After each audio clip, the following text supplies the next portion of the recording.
Hi, my name is Leon Rowe, currency trader and trading coach at trading180.com, and welcome to this week's supply and demand, fundamental and technical Forex and gold analysis. If you're new, a very warm welcome to you, and if you're returning, an equally warm welcome to you. And if you do like the analysis that I provide every single week, and the market wrap up, please don't forget to like, subscribe and share. Liking is a free way and subscribing is a free way to support the channel, and it really helps the YouTube algorithm and gets the quality content, if you think it's quality content, of course, out there, and more traders seeing it. And thank you to all of the traders that are commenting and leaving some really nice comments and my videos, and you're very, very welcome. Glad it is the free content is helping you to become better traders and make better trading decisions. So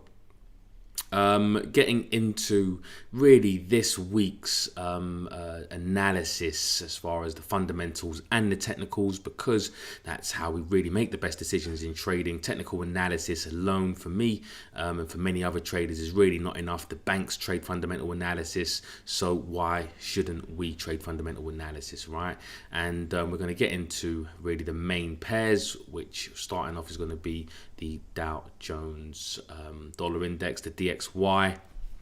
And from a technical analysis perspective, prices did kind of come through and go through this demand zone, and I must stress to you guys that not every single demand zone is going to work. The market determines where demand is, right? So the market has now seen, after about a month really of I would say very unusual sell-off, especially in the face of really positive data when it comes to the US economy. We haven't had really any kind of pullbacks or anything like that. It's literally been like a hot knife through butter, but there's been some overall negative sentiment. I wouldn't actually even really call it negative sentiment, but just a weakening sentiment of the dollar, even in the face of positive news and positive data. And so the market would always decide as to when there is going to be demand for the dollar, when the dollar is cheap, right? And really more of a bargain price, because that's what supply and demand is all about. So at the moment, we've got demand now, new demand being created right here. Yeah, we've also got some supply right there as well. So let's see. Yeah, let's see if prices will range from here, or if really the dollar is seen as an absolute bargain down at this price on the dollar index. And if it is seen as an absolute bargain down here, then this supply zone really shouldn't hold. These supply zones shouldn't really hold. So the dollar was seen as expensive up here, right? It was seen as expensive, yeah. And it's now actually seen potentially as a potential bargain right here. So let's see. But fundamentally, we had the policy statement, I guess, from the Federal Reserve, and it says today, but it was the 28th. That was on the Wednesday, and they have a really an upbeat assessment on the outlook. Hints the first steps of a path towards tapering QE purchases. We believe that this will be announced before the end of the year, and suspect interest rates will rise much sooner than the Fed's current 2024 guidance suggests. So really now the narrative is now shifting to rate hikes. During the coronavirus last year in 2020, throughout 2020, you had central banks literally cutting and quantitative easing, through their ears, right? Printing money, devaluing their currency to help stimulate the economy. Now the economy is actually on the recovery phase of the economic cycle. What you're seeing now is central banks and inflation rising, and central banks are now looking to potentially start to taper quantitative easing, so reduce the amount of money that they're printing, which is usually positive for a currency, as well as potential looking at rate hikes, because now inflation is starting to work their way into the system. Right now, the dollar, as much as we've had really positive news, the quote here is the FX market is more interested in signals as to when monetary accommodation or quantitative easing, or bond purchase buying, etc., will be withdrawn, and those remain lacking. That was what really the market was looking towards: is when will the Federal Reserve reduce their quantitative easing? And the Bank of Canada did it last week, and there are central banks that are looking to do it as well, and we'll get into some of the banks that are going to potentially reduce tapering. So now it's really about the race. I wouldn't even really call it a race. It's more about the market is more fixed on who is now tapering first of all, and when are the first rate hikes likely. The first bank who is likely to increase interest rates is really going to be the one to buy. So that's something you have to look forward to or look out for if you're a fundamental trader. If you're a technical analysis trader, you don't really care about these things, even though you should, because this is what drives prices in the medium to long term. So the dollar, right, was selling off, and again, dollar rises most in 2 months on short covering data rebounds. So it's just basically just talking about the dollar index, rising. It's been really, like I said, really a whole month of selling of the dollar, which is again is unusual in the face of positive data. But let's see what happens. The dollar has to establish some sort of value, and this may be it, right? It needs to establish some sort of range. So this was expensive. This may be seen as a potential bargain, right, for the dollar, considering, right, the dollar isn't going to be weak against every single currency, right? There's other currencies that are weaker than, or potentially going to depreciate against the dollar. So dollars in good standing when it comes to their economy. So let's see what happens. It's really monetary policy that's driving the price, or potential future monetary policy that's driving the price of the dollar, as well as other currencies. So let's see what happens. But if you want to be a buyer of the dollar, pretty much now is the time. If you want to continue selling the dollar, it's looking for sell trades on other dollar pairs, like for example the dollar yen, dollar Swiss, looking for supply zone on there. And then if the dollar index starts to sell off, then that's pretty much your confluence, because the dollar index is just a measure of strength, overall dollar strength against a basket of currencies. Moving on to the dollar yen, and the dollar yen again with dollar strength coming in. The yen for me is one of the weaker out of the two currencies. Again, last week we kind of went over the one of the reasons why, which was that Japan was potentially entering into a double dip recession, or it was looming anyway, with new virus emergency. So the dollar having some really good news, and although the dollar was selling off, pretty much the whole month from the beginning of April, literally. Again, it's just literally been just sells and sells until really the end of the month, or towards the end of the month. What we've seen now is some dollar strength against the yen, and in a risk on environment, the dollar really should be the one that strengthens. But what we've just seen overall, if you look at where we are, is just a deeper pullback, right? If we take the low of this move to the high, we've really just pulled back to what is known as fair value. So let me just bring that up. All right, so this has been fair value. Again, this is seen as a bargain area. Why is that? Because prices went higher, right? It was still seen as an absolute cheap or bargain area. This is seen as an expensive area because prices couldn't go higher than that. So now we've just come back into what's known as fair value, between a bargain and an expensive area. So now we're just seeing this play out, and I do think price has some more upside. Now we don't know if price is going to get there like this, or if this price is going to pull back to the zone, or even price is going to pull back to this zone. But the point is that if you want to be a buyer of the dollar, all you're looking for really is buy trades and being a bit patient to see where the opportunities to buy are.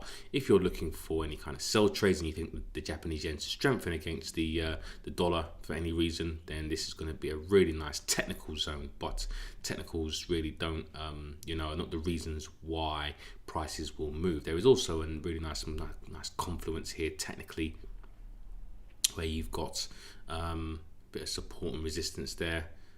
right? So yeah, we've got a bit of resistance is there, a bit of support there. So right now could be a decent area to look for potential short trades if you want to get short on the dollar. Dollar Swiss has again been selling off just like the dollar index, but I do think now is a really good time potentially to buy. There wasn't any daily supply and demand setups, but there has been an intraday setup on this currency pair potentially. So let's see what happens with that for the members in the private group. But we do have a bit of supply resistance just above that area there. Let's change that to supply. Yeah. Now, is this strong demand yet? No, because you really want to see prices make higher highs and higher lows and kind of go through that area of supply. And then if you want to get long, if you get a pullback, that's what you're looking for a buy trade. But the market has to prove that this is a bargain. The dollar is a bargain right here against the Swiss franc. So at the moment, not quite, even though I do think overall it really is. And again, if we're looking at, for example, the low to the high, so we're looking at the year lows to the year high, yeah, we've literally pulled back to fair value. So fair value, really nice area to look for long trades. If you get a setup, but just didn't come down into this daily demand zone. So no long trades when it came to a daily demand zone, but there was potential setup for other setups that we do use. So for me, I'm dollar long against the Swiss franc all the way. So this is an absolute bargain. Look at the risk reward potential now. If that's the low, look at the upside potential. I think that is that is really nice. And let's see what happens with that. But if you disagree and you want to go with the downside, then this is going to be a first zone to get short, second zone to get short, and especially with some potential support and resistance as well. That adds some confluence to that zone right there. Dollar CAD, and the dollar CAD really has been the CAD this, I guess, last week. Basically, they introduced tapering, they tapered, and so you're seeing really the effects of tapering, whereas the Federal Reserve, have not tapered, right? They're saying that they're not really looking to taper. So you're getting really a bit of a divergence with the CAD, tapering, so that should be positive, where the Fed, are not. So you're seeing the CAD start to sell off, right? So this is literally how you trade fundamental analysis, or one of the criteria we look for, right? But what that's done is now that's created some supply zones like this. So if you do want to continue getting short on the dollar CAD, not necessarily a pair I'm really interested in, to be fair, there are easier trades out there. There is your first area to look for short trades. Here is your first or second area to get short on this currency pair, and I think actually that zone is actually quite decent as well, just from a support and resistance perspective right there. That whole area, you've got support, bit of resistance there, support, so up there around that 125 zone is decent for a potential short trade if you believe the Canadian dollar is going to continue to get stronger against the US dollar. Moving on to the New Zealand dollar, US dollar, and with dollar strength again potentially coming in, all right, we've actually just peaked above that supply zone. Prices have started making their way to the downside in this area here. If you do want to get long on the New Zealand dollar, then this is a really nice zone to look for potential long trades. Personally, again, I'm not really interested in this currency pair. Two pretty decent currencies competing against each other. They're kind of hard. It's a harder trade to really kind of determine where the longer term trend will be, even though I think the New Zealand dollar should want to strengthen against the US dollar. But let's see if that happens. If that level doesn't work out, then this is going to be seen as the next bargain area down here. If you do want to get short, then you're looking for, you missed out on that opportunity, then that's really the area, or even better, this area right here, which I do like technically. Moving on to the pound dollar and the pound dollar. Prices have been really in a bit of a range, so we've got the high to the low right here. Yeah, so you've seen prices really. This is an expensive area for the pound, and this is seen as a bit of a bargain area for the pound. And again, prices came up to fair value, selling off a little bit. And the pound though has is really kind of seen as a potential buy as well. The Barclays CEO sees strongest UK growth since at least 1948. So tremendous pent-up demand set to fuel 6.5% expansion in 2021. Rebound follows deepest economic slump in 3 centuries. So some of the smartest guys in the room are talking about there's potentially strong demand for the British pound. Now, will that play out against, for example, a currency like the US dollar, who also is, on the up and up with their, with their economy? Again, this is a harder trade, right? You really want to look for, economies that aren't doing so well or really kind of lagging behind, in a sense, before you really kind of decide what pairs to trade. It's really strength versus weakness. So at the moment, if I was going to be a buyer, right, I would really kind of look for this deeper zone before looking for long trades. If I was looking to be a seller, I'd really want to look for extremes, right? I'm looking for extreme highs and potential, lows, right, before looking at getting long or short. Trading at fair value, unless you're looking to get short here, is brilliant. But if you're looking to buy here, it's not really the best area to look for buy trades. But I think the pound dollar is not really a pair that I'm particularly interested in, simply just because there are easier trades out there. Moving on to the euro dollar, finally it's rolled over, right? We've had this whole month, and this has literally been correlated to the dollar index. We've had the whole month pretty much no pullback.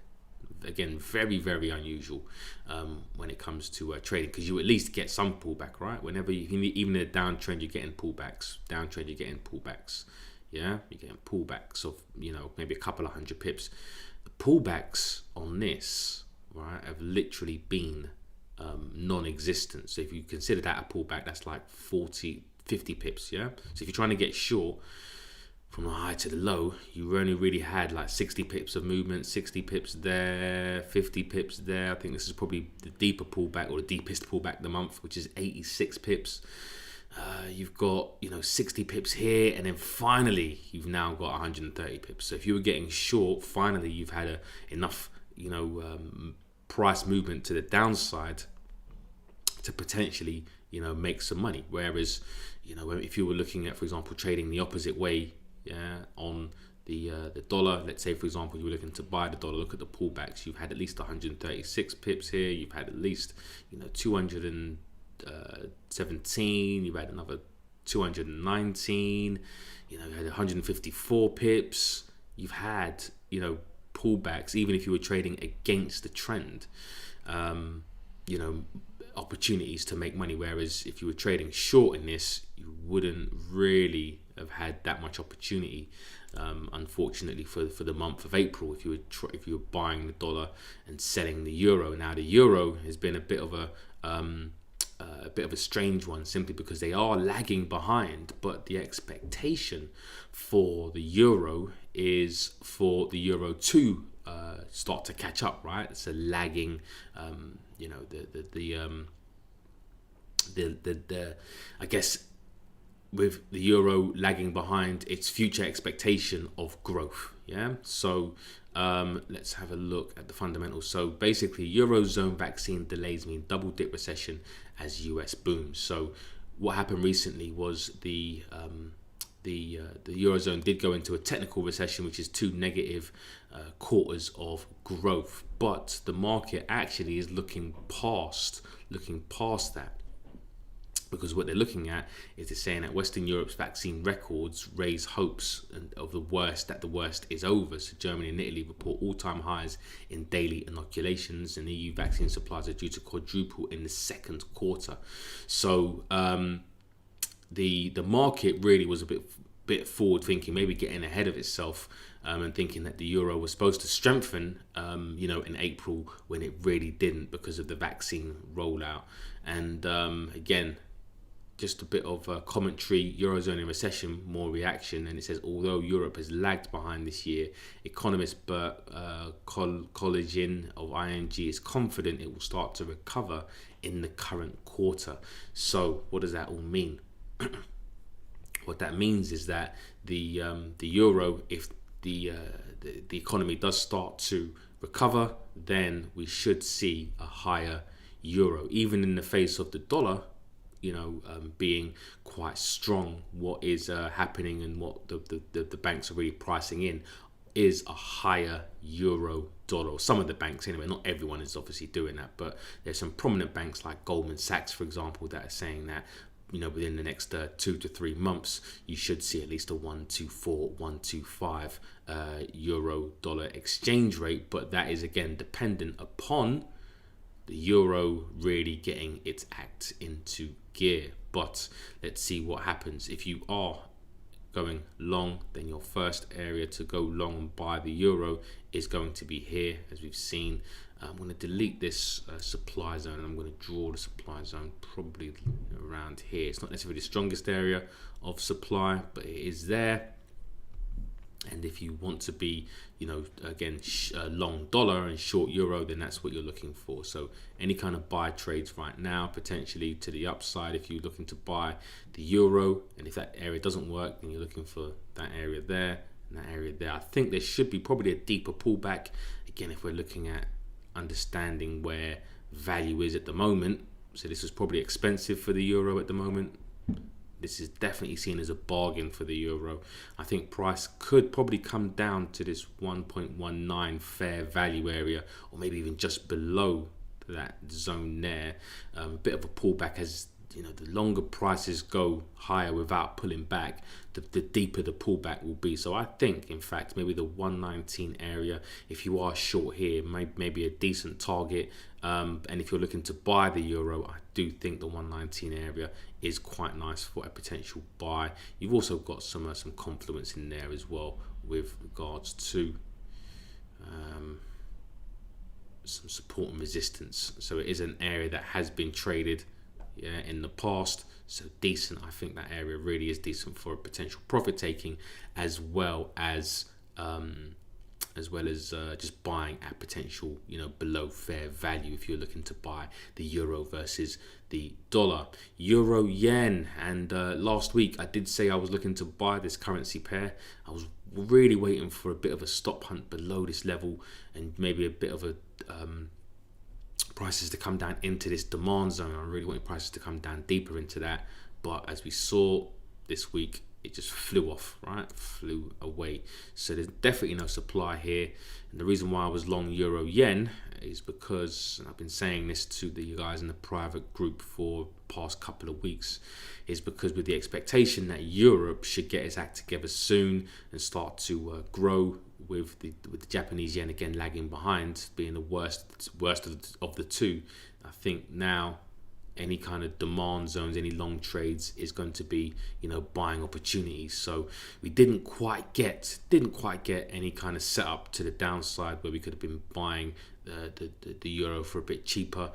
Prices have obviously gone to the upside, but if prices do manage to make their way down due to some maybe short-term negative euro sentiment, then I think this 130 area is a really nice area, because if you think about recent price action, this is seen as now an absolute bargain, right? Because prices went higher.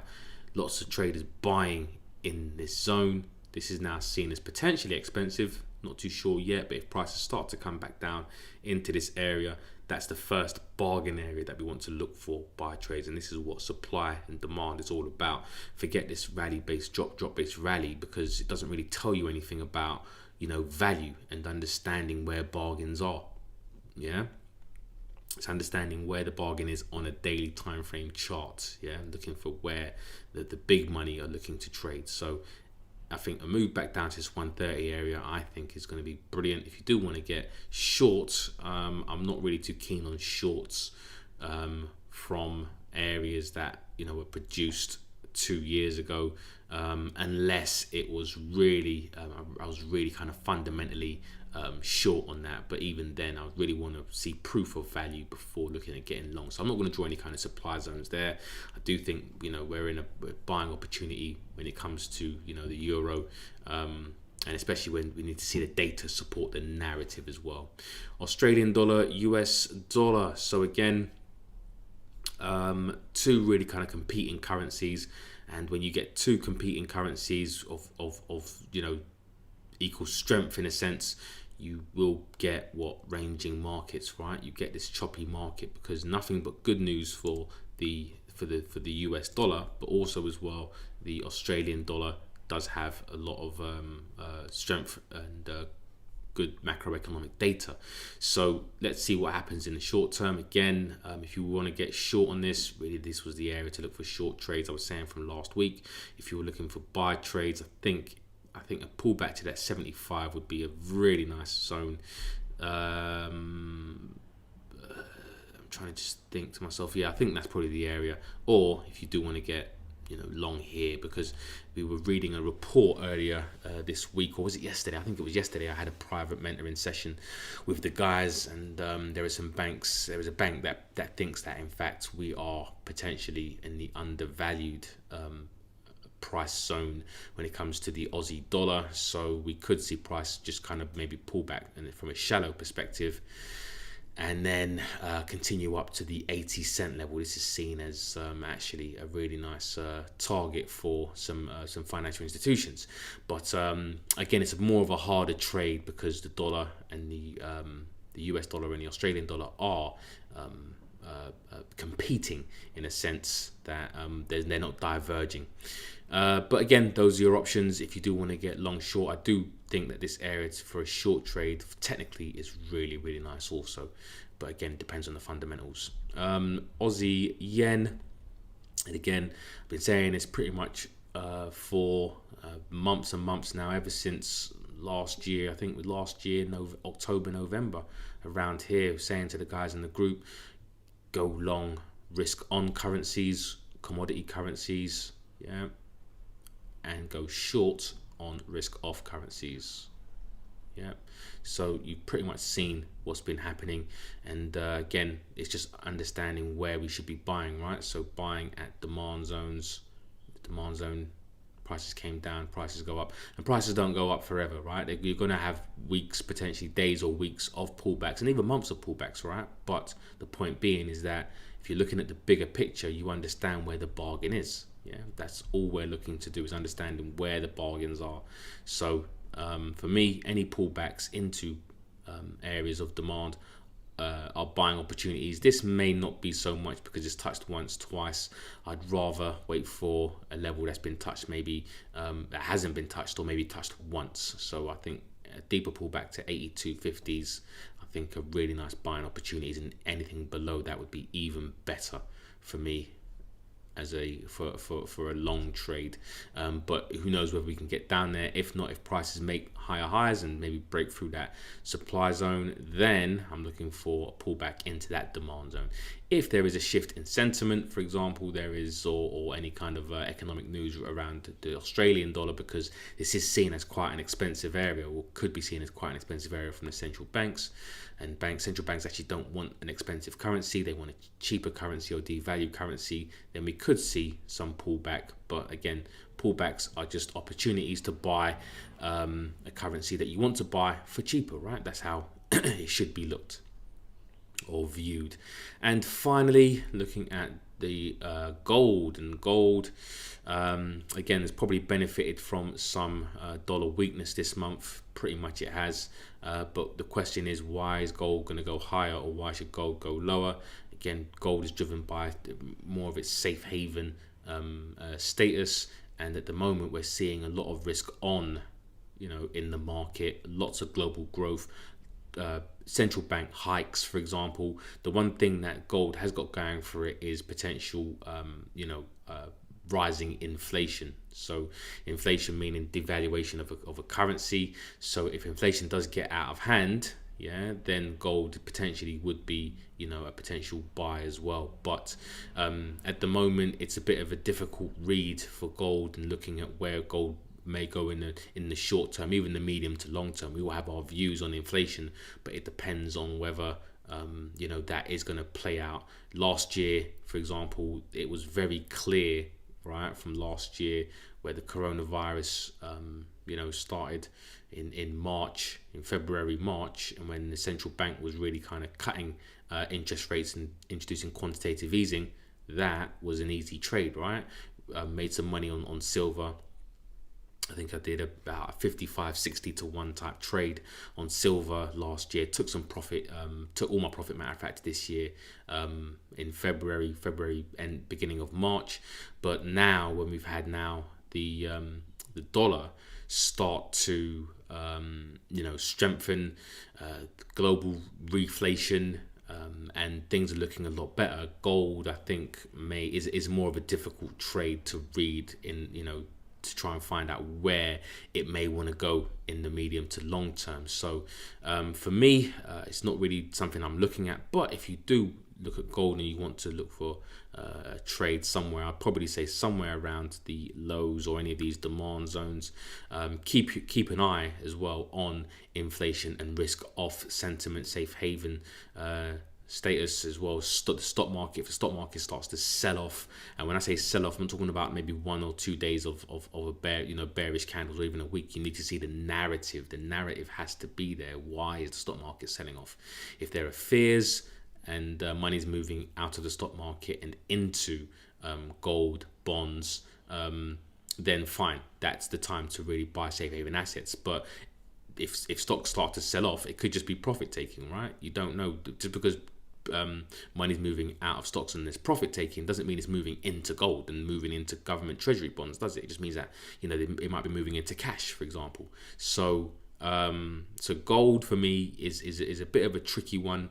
Technically, there are some nice zones, but doesn't mean you should trade the asset class if it's not clear. You really want you know, to take the easier trades. And when I say easy trades, you want to take the easier trades fundamentally. And the easier trades at the moment are really kind of buying commodity currencies versus, you know, safe haven currencies like the Swiss franc and the Japanese yen. Anyways, guys, that's pretty much it for this week. Until the next video, I hope you have a great trading week and take care.